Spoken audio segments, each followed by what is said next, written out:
एक गांव में रहता था एक कोई व्यक्ति, उसकी नाक कट गई झगड़े में या किसी तरह कट गई। अब कौन वहां तक पता लगाने जाए, कट गई। अब बेचारा परेशान, एक तो नाक कट गई, गांव में जहां से भी निकले सभी लोग कहते नकटे भैया आ रहे, कोई कहता नकटे ताऊ, कोई नकटे चाचा, कोई राम राम भी करता तो कहता नकटे चाचा राम राम। उस बेचारे को बड़ा बुरा लगे, लेकिन करे क्या, नाक को छिपावे भी तो कैसे,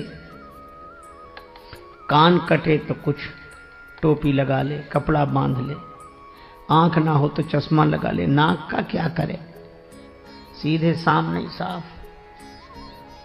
तो उसने सोचा नाक कट गई तो नकटे की कोई इज्जत तो होती नहीं है। तो उस नकटे ने इज्जत पाने के लिए एक युक्ति सोची, क्या, साधु बन जाओ ताकि हमारी कटी हुई नाक पर ध्यान न जाए। पर लोग भी तो विचित्र हैं, बेचारा साधु भी हो गया तो भी लोग कहते नकटे बाबा आए, नकटे स्वामी जी। अब बड़ी मुसीबत।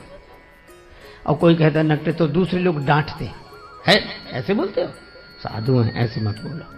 तो उसे लगता कि शायद पक्ष में हो, लेकिन वो भी यही पूछता कि महाराज कैसे कट गई। अब उसको लगा कि इस क्या करें, तो एक कुटिल योजना उसने मन में बनाई।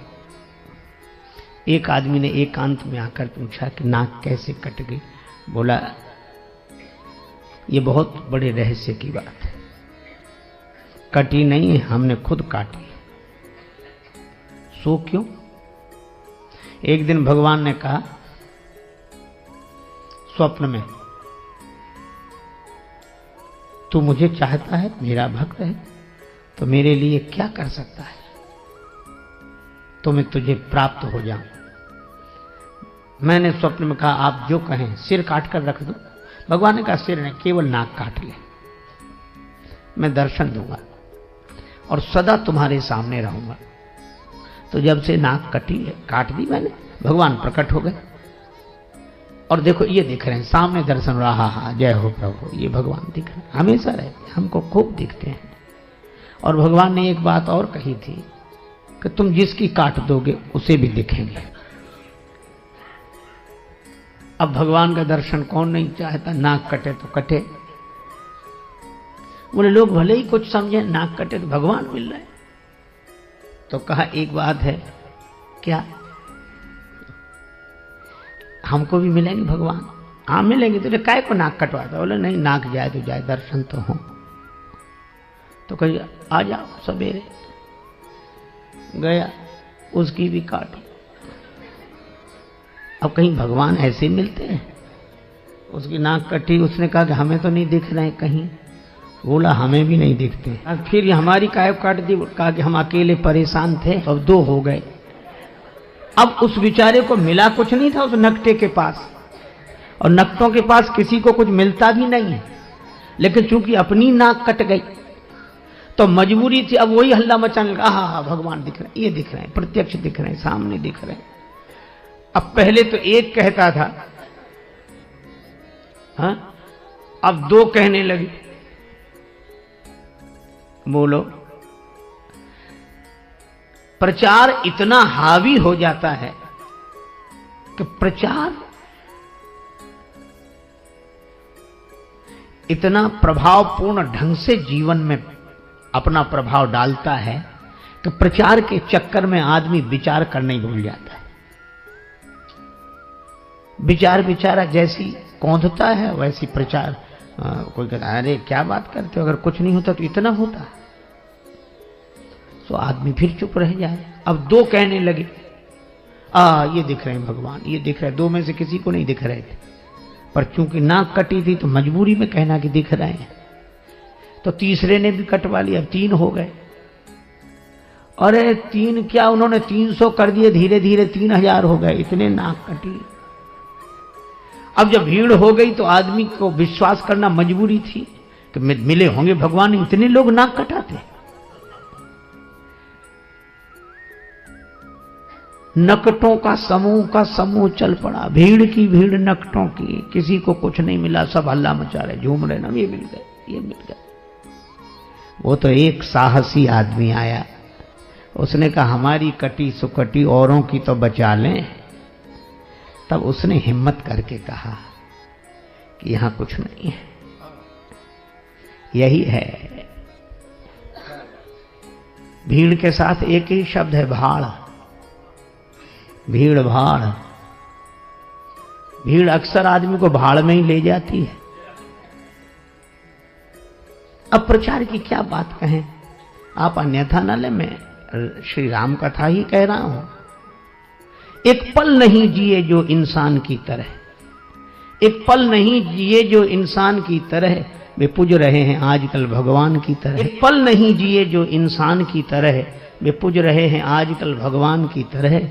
मेहरबानी मीडिया की, मेहरबानी मीडिया की, रुपयों की वजह से दुनिया में छा गए हैं तूफान की तरह। उपदेश दे रहे हैं औरों को शांति का, उपदेश दे रहे हैं औरों को शांति का, और आपस में लड़ रहे हैं पहलवान की तरह। और फूलों की तरह खिलते मिलते नहीं हैं संत, फूलों की तरह खिलते मिलते नहीं हैं संत। टीवी के खुलते खुलते दुकान की तरह, और राजेश त्याग हरि को धनियों के हाथ में, साधु भी बिक रहे हैं सामान की तरह। विडंबना है। और यह बात मुझे तब याद आती है जब मैं सोचता हूं कि राम जी के दर्शन के लिए अयोध्या की देवियां भी गई, पर सहज श्रृंगार, क्योंकि जानती हैं भगवान सहजता पर रीझते हैं। आप जैसे हैं वैसे ही भगवान के सामने पहुंच जाएं। अच्छा, आप जैसे हैं वैसे ही भगवान के सामने पहुंच जाएं तो आप भगवान के लिए अनमोल हैं।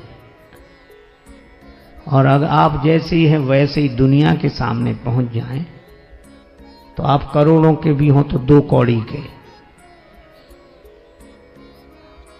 और आप हों कुछ और दिखें कुछ तो 2 कौड़ी के भी हों तो करोड़ों के।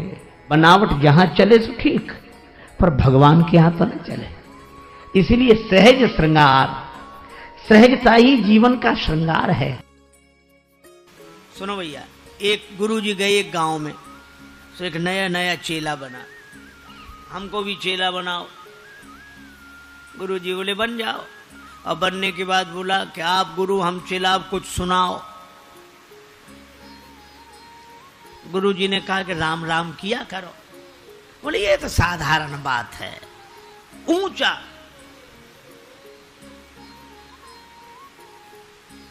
गुरुजी ने मन ही मन सोचा कि चेला नहीं गुरु ही मिला है। कई चेले सचमुच गुरु होते हैं। ऊंचा गुरुजी ने कहा तो रामचरितमानस पढ़ा करो। अरे रामायण सब जान दिए। ऊंचा तो गुरुजी ने कहा गीता। बोले हाँ ये कुछ ठीक है कुछ। तो गुरुजी बोले आज गीता का महत्व सुनाऊंगा। गीता कल। और महात्मा उन्होंने श्लोक सुनाया। सर्वोपनिषदो गावो दोग्धा गोपाल नंदना। ये सभी उपनिषद जो है सो गाय हैं और दोहने वाले भगवान श्री कृष्ण हैं। 1 घंटे तक व्याख्यान दिया। चेला बीच बीच में कह गए आ महाराज वाह वाह वाह वाह वाह क्या बात कही है, वाह वाह। तो गुरु जी का और उत्साह बड़ा, कितने ध्यान से सुन रहा है, इतनी प्रशंसा कर। तो गुरु जी और सुनाते गए। 1 घंटे बाद बोले कि बेटा कुछ समझ में ना आया हो तो पूछ लो। सो बोला कि हमें समझ में ना, हमें आप कम समझाते हो, हम ज्यादा समझते हैं। गुरुजी ने मन ही मन कहा कि हम ही नहीं समझ पाए पहले तुम्हें, लेकिन चलो गुरुजी हैं, गुरुजी की इज्जत ही बचा ले, पूछ ले कुछ। तो बोला और तो एक एक अक्षर समझ में आया, केवल एक बात समझ में नहीं आई। कौन सी? कहा आप कहते थे 2 गधा गोपाल नंदना, तो ये 2 गधा कौन थे, क्या समझ है? तो गुरुजी ने माथा पीटा। चेला बोला गुरुजी जवाब नहीं दिया, ये 2 गधा कौन थे?